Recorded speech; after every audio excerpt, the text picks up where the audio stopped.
की व्यवस्था प्रस्तावित है। प्रांतीय रक्षक दल कोष की धनराशि में वृद्धि किए जाने का निर्णय लिया गया है, जिससे प्रांतीय रक्षक दल के सदस्यों को प्रदान की जाने वाली आर्थिक सहायता की राशि में वृद्धि होगी। युवा अधिवक्ताओं को आर्थिक सहायता प्रदान किए जाने हेतु कार्पस फंड में 5 करोड़ रुपए की धनराशि की व्यवस्था प्रस्तावित है। प्रदेश के विभिन्न जनपदों में अधिवक्ता चैम्बर का निर्माण एवं उनमें अन्य व्यवस्थापना सुविधाओं के विकास हेतु 20 करोड़ रुपए की व्यवस्था धनराशि प्रस्तावित है। युवा अधिवक्ताओं के लिए पुस्तक एवं पत्रिका आदि के क्रय करने हेतु 10 करोड़ रुपए की बजट व्यवस्था प्रस्तावित है। श्रमिक कल्याण, श्रम शक्ति किसी भी क्षेत्र में हमारे लक्ष्य प्राप्ति का सबसे बड़ा साधन है, अतः श्रमिकों का कल्याण एवं संरक्षण अति आवश्यक है। हमारा ये मानना है कि एक पत्थर की भी तकदीर संवर सकती है, शर्त यह है कि सलीके से संवारा जाए। कोरोना महामारी के कारण देश में लागू लॉकडाउन के फलस्वरूप विभिन्न प्रदेशों से वापस आए प्रदेश के श्रमिकों व कामगारों को रोजगार व स्वरोजगार उपलब्ध कराने के उद्देश्य से एक नई योजना मुख्यमंत्री प्रवासी श्रमिक उद्यमिता विकास योजना लाई जा रही है। योजना हेतु 100 करोड़ रुपए की बजट व्यवस्था प्रस्तावित है। पल्लेदारों, श्रमिक परिवारों तथा असंगठित क्षेत्र के कर्मकारों को सामाजिक सुरक्षा प्रदान किए जाने के उद्देश्य से मुख्यमंत्री दुर्घटना बीमा योजना प्रारंभ की जा रही है, जिसके लिए 12 करोड़ रुपए की धनराशि की व्यवस्था प्रस्तावित है। असंगठित क्षेत्रों के श्रमिकों को सुलभ चिकित्सा सुविधा प्रदान किए जाने के उद्देश्य से मुख्यमंत्री जन आरोग्य योजना का प्रारंभ किया जा रहा है, जिसके लिए 100 करोड़ रुपए की धनराशि की व्यवस्था प्रस्तावित है। महिला श्रमिकों को विभिन्न रोजगारों में समान अवसरों में वृद्धि कार्य की प्रकृति कार्य के घंटे व पुरुषों के समान पारिश्रमिक दिलाए जाने के लिए एक सलाहकार समिति का गठन किया गया है।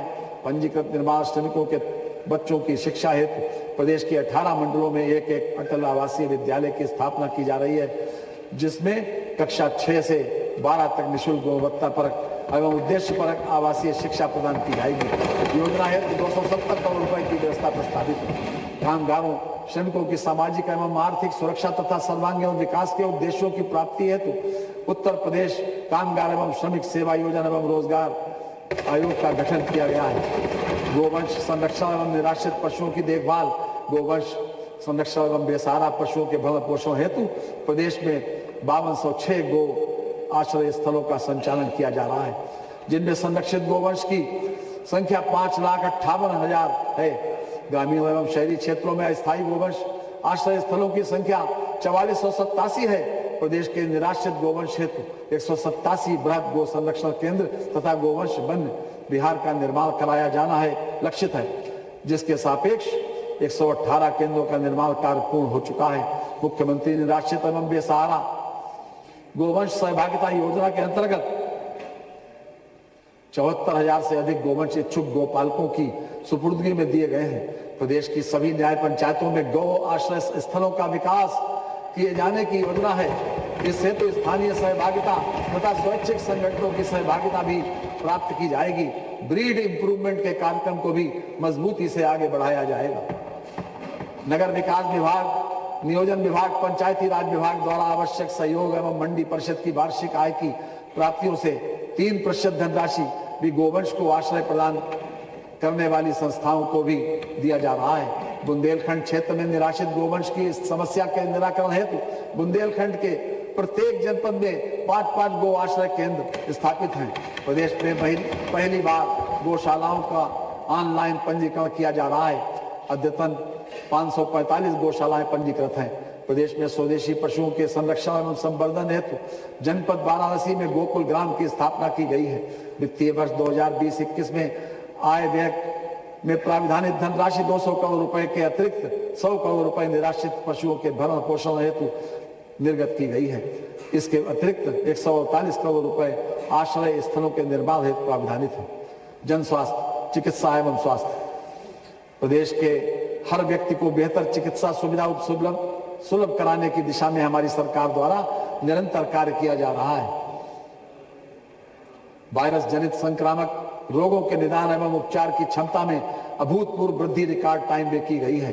प्रदेश में कोविड-19 की रोकथाम एवं संक्रमण को रोकने हेतु युद्ध स्तर पर कार्रवाई की गई है।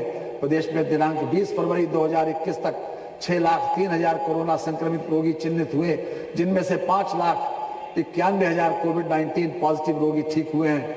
उत्तर प्रदेश में रिकवरी दर 98% है। प्रदेश के समस्त जनपदों में डेडिकेटेड लेवल 2 उपचार केंद्रों की स्थापना की जा चुकी है, जहां आवश्यकता अनुसार कोविड पॉजिटिव रोगियों का वेंटिलेटर एवं HFNC सुविधा के साथ उपचार किया जा रहा है। कोविड-19 की रोकथाम हेतु टीकाकरण योजना के लिए 50 करोड़ रुपए की व्यवस्था प्रस्तावित है। राष्ट्रीय ग्रामीण स्वास्थ्य मिशन हेतु 5395 करोड़ रुपए की व्यवस्था प्रस्तावित है। आयुष्मान भारत योजना के लिए 1300 करोड़ रुपए की व्यवस्था प्रस्तावित है। आयुष्मान भारत मुख्यमंत्री जन आरोग्य योजना हेतु 142 करोड़ रुपए की व्यवस्था का प्रस्ताव है। प्रधानमंत्री मातृत्व वंदना योजना के लिए 320 करोड़ रुपए की बजट व्यवस्था प्रस्तावित है। प्राथमिक स्वास्थ्य परिचर्या सुविधाओं के लिए डायग्नोस्टिक बुनियादी ढांचा सृजित किए जाने हेतु 1073 करोड़ रुपए की व्यवस्था प्रस्तावित है। शहरी स्वास्थ्य एवं आरोग्य केंद्रों हेतु 425 करोड़ रुपए की व्यवस्था प्रस्तावित है। राज्य औषधि नियंत्रण प्रणाली के सुदृढ़ीकरण के लिए 55 करोड़ रुपए तथा प्रदेश के 12 मंडलों में खाद्य एवं औषधि प्रयोगशालाओं एवं मंडलीय कार्यालयों के निर्माण हेतु 50 करोड़ रुपए की व्यवस्था प्रस्तावित है। ब्लॉक स्तर पर लोक स्वास्थ्य इकाइयों की स्थापना हेतु 77 करोड़ रुपए की व्यवस्था प्रस्तावित है। चिकित्सा शिक्षा प्रदेश में उच्च कोटि की गुणवत्तापूर्ण एवं विशेषज्ञ चिकित्सा सुविधा का विकास किए जाने की दिशा में हमारी सरकार द्वारा उल्लेखनीय प्रगति की गई। जिला अस्पताल को मेडिकल कॉलेजों में उच्चीकृत किया जा रहा है। प्रदेश के 16 सेवित जनपदों में PPP मोड में मेडिकल कॉलेजों की स्थापना कराई जा रही है। हमारा लक्ष्य है कि प्रदेश का कोई भी मरीज इलाज के लिए प्रदेश से बाहर जाने के लिए विवश न हो। सभी प्रकार का इलाज प्रदेश में उपलब्ध है। प्रधानमंत्री आत्मनिर्भर स्वास्थ्य भारत योजना के अंतर्गत संजय गांधी PGI लखनऊ में लेवल 3 की बायो सेफ्टी लैब की स्थापना की जाएगी। इसके अतिरिक्त प्रदेश के 45 जनपदों में राजकीय मेडिकल कॉलेजों, संस्थानों तथा चिकित्सा विश्वविद्यालयों में क्रिटिकल केयर हॉस्पिटल ब्लॉक की भी स्थापना की जाएगी। वर्ष 2017 तक मात्र 15 जिलों में राजकीय मेडिकल कॉलेज संस्थान संचालित थे। इसके अतिरिक्त 30 अन्य जिलों में मेडिकल कॉलेज संस्थान का निर्माण कार्य प्रगति पर है। वर्ष 2017 से सरकारी क्षेत्र के अंतर्गत 7 नए मेडिकल कॉलेज क्रियाशील किए गए हैं। 9 मेडिकल कॉलेजों का निर्माण प्रगति पर है, जिनमें शैक्षणिक वर्ष 2021-22 से MBBS पाठ्यक्रम प्रारंभ किया जाना है। प्रदेश में 13 जनपदों बिजनौर, कुशीनगर, सुल्तानपुर, गोंडा, ललितपुर, लखीमपुर खीरी, चंदौली, बुलंदशहर, सोनभद्र, पीलीभीत, औरैया, कानपुर देहात तथा कौशाम्बी में निर्माणाधीन नए मेडिकल कॉलेजों के लिए 1950 करोड़ रुपए की व्यवस्था प्रस्तावित है। प्रदेश के 19 असेवित जनपदों में प्रदेश के 16 असेवित जनपदों में PPP मोड में मेडिकल कॉलेज संचालित कराए जाने की योजना पर कार्य किया जा रहा है। योजना हेतु 48 करोड़ रुपए की व्यवस्था प्रस्तावित है। राष्ट्रीय डिजिटल स्वास्थ्य मिशन के लिए 23 करोड़ रुपए की व्यवस्था प्रस्तावित है। एटा, हरदोई, प्रतापगढ़, फतेहपुर, सिद्धार्थनगर, देवरिया, गाजीपुर एवं मिर्जापुर में निर्माणाधीन मेडिकल कॉलेजों में जुलाई 2021 से शिक्षण सत्र प्रारंभ किए जाने का लक्ष्य है। इन मेडिकल कॉलेजों हेतु 960 करोड़ रुपए की बजट व्यवस्था का प्रस्ताव है। अमेठी एवं बलरामपुर में नए मेडिकल कॉलेज की स्थापना हेतु 175 करोड़ रुपए की व्यवस्था प्रस्तावित है। माननीय अटल बिहारी वाजपेयी चिकित्सा विश्वविद्यालय लखनऊ की स्थापना हेतु 100 करोड़ रुपए की व्यवस्था प्रस्तावित है। प्रदेश की निर्धन आबादी का असाध्य रोगों की चिकित्सा सुविधा मुहैया कराए जाने हेतु 100 करोड़ रुपए की व्यवस्था प्रस्तावित है। प्रदेश में उत्कृष्ट चिकित्सा शिक्षा की दिशा में उत्तर प्रदेश राज्य में 2 अखिल भारतीय आयुर्विज्ञान संस्थान एम्स क्रमशः गोरखपुर एवं रायबरेली में स्थापित कर आउटडोर सेवाएं प्रारंभ की जा चुकी हैं तथा शैक्षणिक सत्र 2019-20 में एम्स गोरखपुर में 100 छात्र तथा एम्स रायबरेली में 100 छात्रों को प्रवेश MBBS पाठ्यक्रम का पठन पाठन भी प्रारंभ कर दिया गया है। KGMU के अधीन लखनऊ में institute of virology and infectious diseases के अंतर्गत बायोसेफ्टी लेवल 4 लैब की स्थापना लक्षित है, जो उत्तर भारत में अग्रणी लैब होगी। केजीएमयू लखनऊ राजकीय मेडिकल कॉलेज प्रयागराज तथा राजकीय मेडिकल कॉलेज मेरठ में डायबिटिक रेटिनोपैथी उपचार सेंटर की स्थापना कराई जाएगी। प्रदेश में डायबिटीज रोगियों की संख्या में वृद्धि को देखते हुए एसजीपीजीआई लखनऊ में उन्नत मधुमेह केंद्र की स्थापना कराए जाने का निर्णय लिया गया है। आयुष उत्तर प्रदेश सरकार आयुष विभाग के माध्यम से प्रदेश के ग्रामीण एवं शहरी जनता को आयुर्वेदिक, यूनानी एवं होम्योपैथिक चिकित्सा सेवा उपलब्ध करवाने हेतु सतत जागरूक एवं प्रयासरत है एवं इसी दिशा में वर्तमान सरकार द्वारा प्राथमिकता के आधार पर उक्त चिकित्सा पद्धतियों को विकसित करने का प्रयास किया जा रहा है। प्रदेश के विभिन्न जनपदों में वर्तमान में 2104 आयुर्वेदिक, 254 यूनानी एवं 1576 होम्योपैथिक चिकित्सालयों के साथ ही 8 आयुर्वेदिक कॉलेज एवं उनसे संबद्ध चिकित्सालय, 2 यूनानी कॉलेज एवं उससे संबद्ध चिकित्सालय तथा 9 होम्योपैथिक कॉलेज एवं उनसे संबद्ध चिकित्सालय हैं। आयुर्वेदिक एवं यूनानी चिकित्सालयों में प्रमाणित एवं गुणकारी औषधियों की आपूर्ति की व्यवस्था है। प्रदेश में 2 राजकीय औषधि निर्माणशालाएं लखनऊ एवं पीलीभीत में कार्यरत हैं, जिनको सुदृढ़ करते हुए उत्पादन क्षमता में वृद्धि किए जाने का लक्ष्य है। स्वच्छता सभ्य शिष्ट एवं स्वस्थ समाज जीवन का आधार है। माननीय प्रधानमंत्री जी द्वारा किए गए स्वच्छ भारत के विजन के अनुरूप हमारी सरकार द्वारा प्रदेश में स्वच्छता के सभी आयामों पर निरंतर कार्य किया गया है। इसमें व्यक्तिगत एवं सामुदायिक जल प्रवाहित शौचालयों का निर्माण, सीवरेज एवं जल निकासी, सॉलिड एवं लिक्विड वेस्ट मैनेजमेंट के साथ साथ ग्रामीण एवं शहरी क्षेत्रों में स्वच्छ पाइप पेयजल की व्यवस्था सम्मिलित है। गांव में पाइप पेयजल की आपूर्ति की व्यवस्था जल जीवन मिशन ग्रामीणों के अंतर्गत कराई जा रही है। जल जीवन मिशन का प्राथमिक लक्ष्य वर्ष 2024 तक सभी घरों तक जल संयोजन पहुंचाना है। योजना हेतु 15,000 करोड़ रुपए की बजट व्यवस्था प्रस्तावित है। केंद्र सरकार द्वारा वित्तीय वर्ष 2021-22 से जल जीवन मिशन शहरी प्रारंभ की जा रही है। इस योजना के अंतर्गत शहरी स्थानीय निकायों में घरेलू नल कनेक्शन के साथ सर्वसुलभ जल आपूर्ति और अमृत शहरों में तरल अपशिष्ट प्रबंधन की व्यवस्था की जाएगी। इस योजना की अवधि 5 वर्ष रखी गई है। केंद्र सरकार की इस योजना के अंतर्गत उत्तर प्रदेश के 734 नगर निकायों में सर्वसुलभ जल आपूर्ति एवं तरल अपशिष्ट प्रबंधन के कार्य कराए जाएंगे। योजना हेतु 2,000 करोड़ रुपए की व्यवस्था प्रस्तावित है।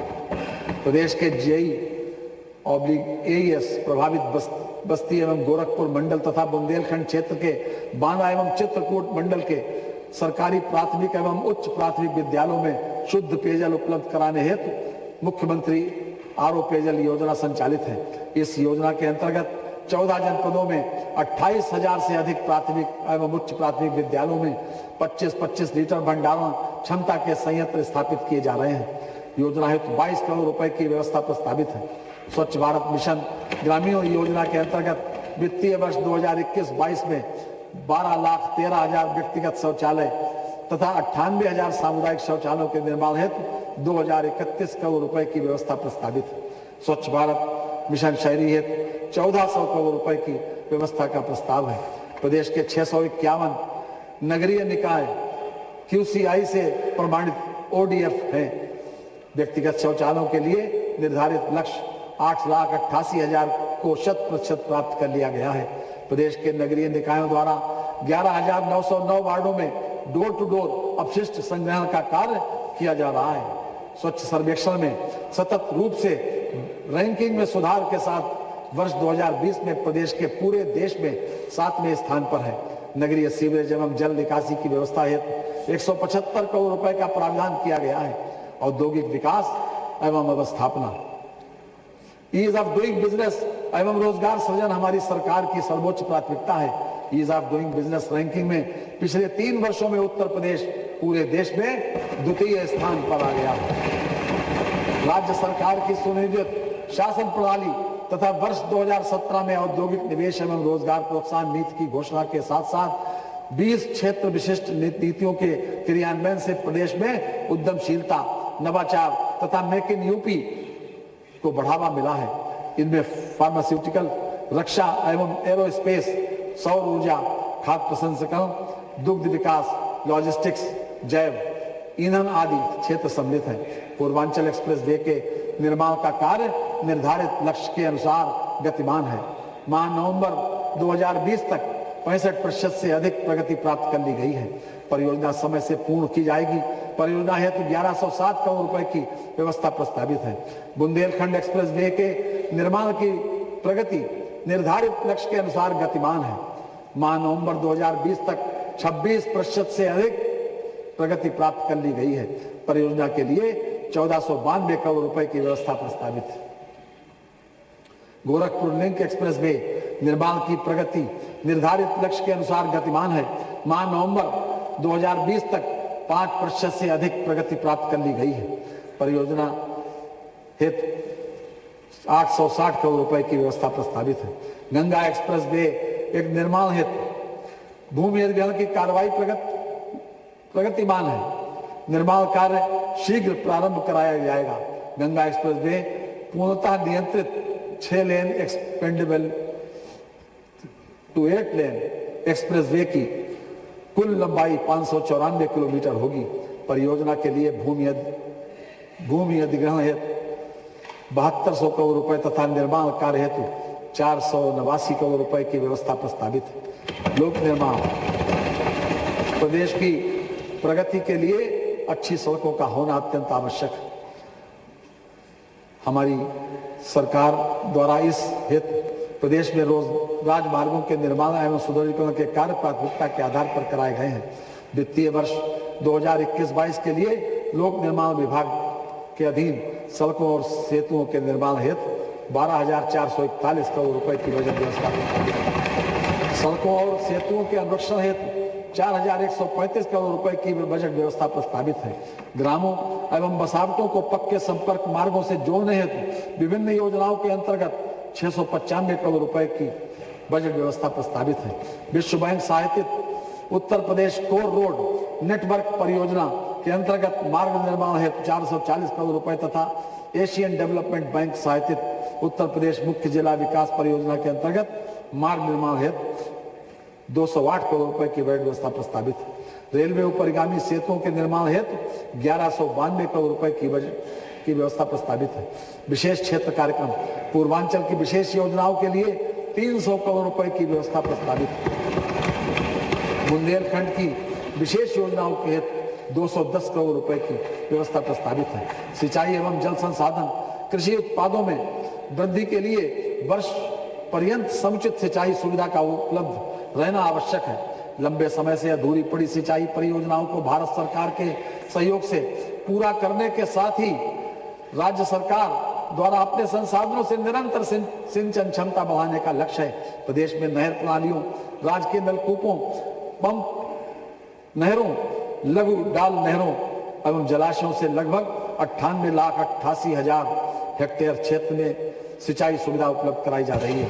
हमारी सरकार द्वारा विगत 3 वर्षों में 11 परियोजनाएं पूर्ण की जा चुकी हैं तथा बाण सागर नहर परियोजना, पहाड़ी बांध परियोजना, जमरार बांध परियोजना, पहुंच बांध पुनरुद्धार परियोजना, घंटा बांध restoration renovation of allied work परियोजना, पंडित दीनदयाल उपाध्याय पथरई बांध परियोजना, लहचुरा बांध परियोजना, मौदहा बांध नहर प्रणाली की क्षमता की पुनर्स्थापना, रसिन बांध परियोजना, लोअर राजघाट कैनाल के 20 से 30 किलोमीटर तक का नवीनीकरण कार्य तथा जाखलौन पंप नहर के हेड रीच पर 2.50 मेगावाट क्षमता के सोलर पावर प्लांट की स्थापना की परियोजना।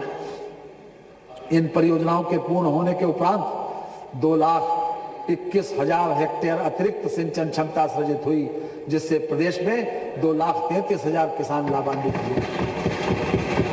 वित्तीय वर्ष 2020-21 में 9 परियोजनाओं को पूर्ण करने का लक्ष्य है। तो यथा अर्जुन सहायक परियोजना, सरयू नहर परियोजना, उत्तर प्रदेश वाटर रिस्ट्रक्चरिंग परियोजना, उमरहट पंप नहर परियोजना, लखेरी बांध परियोजना, भवानी बांध परियोजना, रतौली बियर परियोजना, जखलौन पंप कैनाल टॉप पर 3.42 मेगावाट क्षमता की सोलर पावर प्लांट की स्थापना तथा बंडई बांध परियोजना।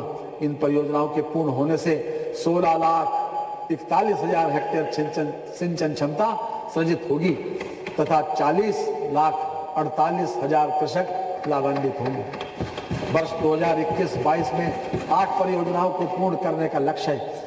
मध्य गंगा नहर परियोजना हेतु 1137 करोड़ रुपए, राजघाट नहर परियोजना हेतु 976 करोड़ रुपए, सरयू नहर परियोजना हेतु 610 करोड़ रुपए, पूर्वी गंगा नहर परियोजना हेतु 271 करोड़ रुपए तथा केन बेतवा लिंक नहर परियोजना हेतु 104 करोड़ रुपए की बजट व्यवस्था प्रस्तावित है।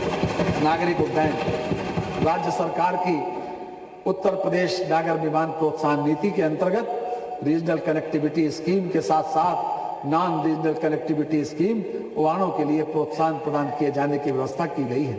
राज्य सरकार की इस नीति के परिणाम स्वरूप विगत 3 वर्षों में उत्तर प्रदेश में ऑपरेशनल एयरपोर्ट्स की संख्या 4 से बढ़कर 7 हो गई है।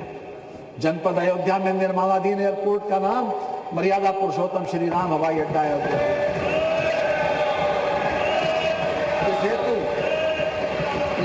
इस हेतु 101 करोड़ रुपए की बजट व्यवस्था प्रस्तावित है। जेवर में निर्माणाधीन एयरपोर्ट में हवाई पट्टियों की संख्या 2 से बढ़कर 6 करने का निर्णय राज्य सरकार द्वारा लिया गया है।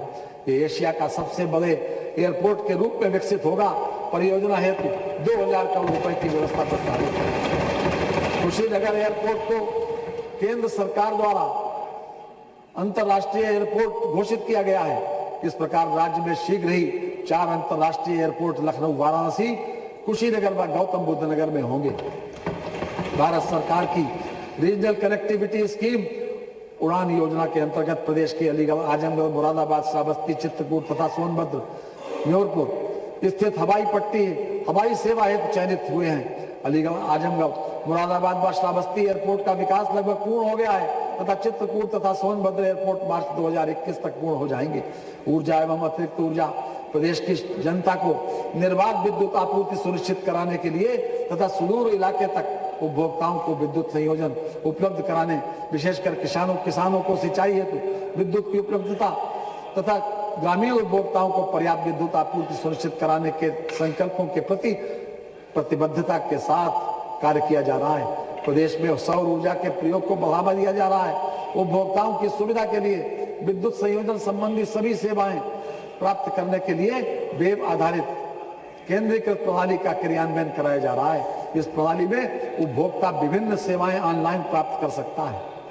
बिलिंग प्रणाली में सुधार करते हुए प्रोव के माध्यम से बिलिंग कराई जा रही है। इसमें बिलों को डाउनलोड किया जा सकता है। इस व्यवस्था में रीडिंग गलत होने या मनमानी रीडिंग होने की संभावना शून्य हो जाती है। 3 वर्षों में सौभाग्य एवं अन्य योजनाओं में प्रदेश में लगभग 1,24,00,000 नए विद्युत संयोजन निर्गत कर समस्त 75 जनपदों को लक्ष्य के अनुरूप संतृप्त किया गया है। ग्रामीण क्षेत्रों को प्राथमिकता देते हुए 1,21,32,000 मजरों का विद्युतीकरण किया गया है तथा कुल 1,38,01,000 विद्युत कनेक्शन दिए गए हैं। दीनदयाल उपाध्याय ग्राम ज्योति योजना नवीन के अंतर्गत प्रदेश में कृषि एवं गैर कृषि विद्युत आपूर्ति के लिए माह अक्टूबर 2020 तक 2053 के लक्ष्य के सापेक्ष 2049 अर्थात लगभग 100% 11 केवी पोस्टों के पृथकीकरण का कार्य कराया जा चुका है। साथ ही योजना के अंतर्गत 100 सांसद आदर्श ग्रामों के विद्युतीकरण का 100% लक्ष्य भी पूर्ण कर लिया गया है। प्रदेश में विगत 3 वर्षों में विद्युत आपूर्ति में भी रिकॉर्ड वृद्धि हुई है। गत वर्ष की 21,632 मेगावाट की पीक मांग के सापेक्ष चालू वित्तीय वर्ष में 23,867 मेगावाट पीक मांग की आपूर्ति की गई है। रोस्टर के अनुसार वर्तमान में शहरों तथा गांवों में विद्युत आपूर्ति हेतु वर्ष 2020-21 में लगभग 24,000 मेगावाट विद्युत की उपलब्धता है, जो मांग के अनुरूप पर्याप्त है। विद्युत आपूर्ति में अभूतपूर्व सुधार लाते हुए वर्तमान में जिला मुख्यालयों पर 24 घंटे, तहसील मुख्यालयों पर 21 घंटे 30 मिनट व गांव में 18 घंटे विद्युत आपूर्ति का रोस्टर निर्धारित है। विद्युत आपूर्ति की जा रही है।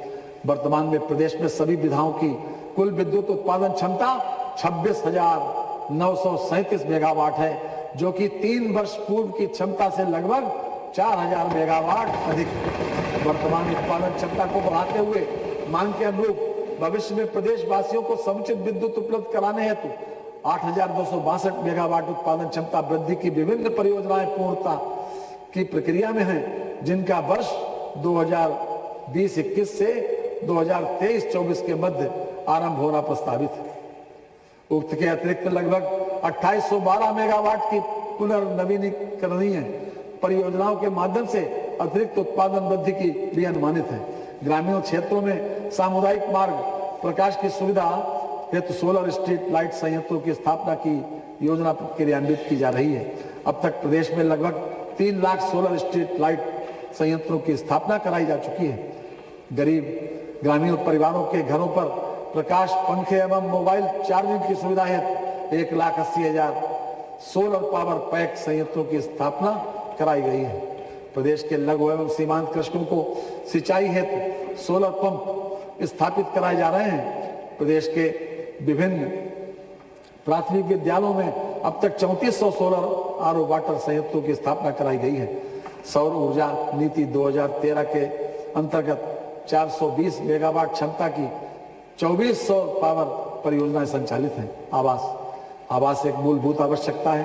प्रधानमंत्री जी का यह कहना है कि वर्ष 2022 तक सभी को आवास उपलब्ध हो जाएं। हमारी सरकार ने इस दिशा में निरंतर प्रयास करके जरूरतमंद लोगों को आवास उपलब्ध कराने का सिलसिला जारी रखा है। प्रधानमंत्री आवास योजना शहरी के घटक अफोर्डेबल हाउसिंग इन पार्टनरशिप के अंतर्गत वर्ष 2018 से 2021 तक 4 लाख भवनों के निर्माण का लक्ष्य निर्धारित है, जो सूडा द्वारा निर्मित कराए जाने वाले आवासों के अतिरिक्त होगा। अयोध्या स्थित सूर्य कुंड के विकास सहित अयोध्या नगरी के सर्वांगीण विकास की योजना हेतु वित्तीय वर्ष 2021-22 के बजट में 140 करोड़ रुपए की व्यवस्था का प्रस्ताव है। लखनऊ में राष्ट्रीय प्रेरणा स्थल के निर्माण हेतु 50 करोड़ रुपए की व्यवस्था प्रस्तावित है। कानपुर मेट्रो रेल परियोजना की अनुमोदित लागत 11,076 करोड़ रुपए है। वित्तीय वर्ष 2021-22 के बजट में परियोजना हेतु 597 करोड़ रुपए की व्यवस्था प्रस्तावित है। कानपुर मेट्रो रेल परियोजना के प्राथमिक सेक्शन IIT कानपुर से मोती झील पर ट्रायल रन प्रारंभ करने की लक्षित तिथि 31 जुलाई 2021 तथा रेवेन्यू ऑपरेशन प्रारंभ करने की लक्षित तिथि 30 नवंबर 2021। आगरा मेट्रो रेल परियोजना की अनुमोदित लागत 8,380 करोड़ रुपए है। वित्तीय वर्ष 2021-22 के बजट में परियोजना हेतु 478 करोड़ रुपए की व्यवस्था प्रस्तावित है। आगरा मेट्रो रेल परियोजना के प्राथमिक सेक्शन ताज ईस्ट गेट से जामा मस्जिद पर ट्रायल रन प्रारंभ करने की लक्षित तिथि 31 जुलाई 2021 तथा रेवेन्यू ऑपरेशन प्रारंभ करने की लक्षित तिथि 30 नवंबर 2021 है। दिल्ली गाजियाबाद मेरठ RRTS कॉरिडोर का निर्माण कार्य प्रगति पर है। परियोजना हेतु 1326 करोड़ रुपए की व्यवस्था प्रस्तावित है। वाराणसी गोरखपुर व अन्य शहरों में मेट्रो रेल परियोजना हेतु 100 करोड़ रुपए की व्यवस्था प्रस्ताव है।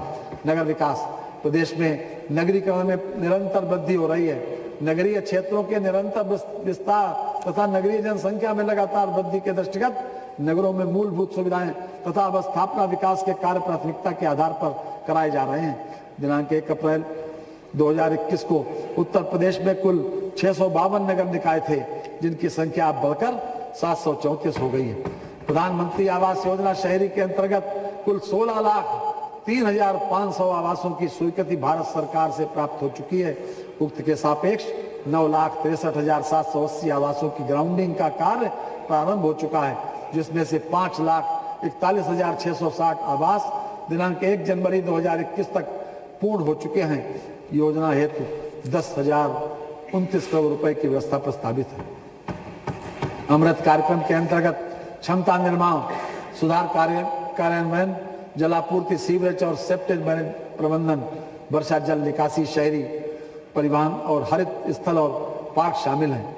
अमृत मिशन की पहली प्राथमिकता जलापूर्ति और सीवरेज सेवाओं का सार्वभौमिक आच्छादन है। योजना हेतु 2200 करोड़ रुपए की व्यवस्था प्रस्तावित है। प्रदेश के 10 शहर लखनऊ, कानपुर, प्रयागराज, वाराणसी, आगरा, सहारनपुर, बरेली, झांसी, मुरादाबाद तथा अलीगढ़ स्मार्ट सिटी योजना अंतर्गत चयनित हुए हैं। योजना हेतु 2000 करोड़ रुपए की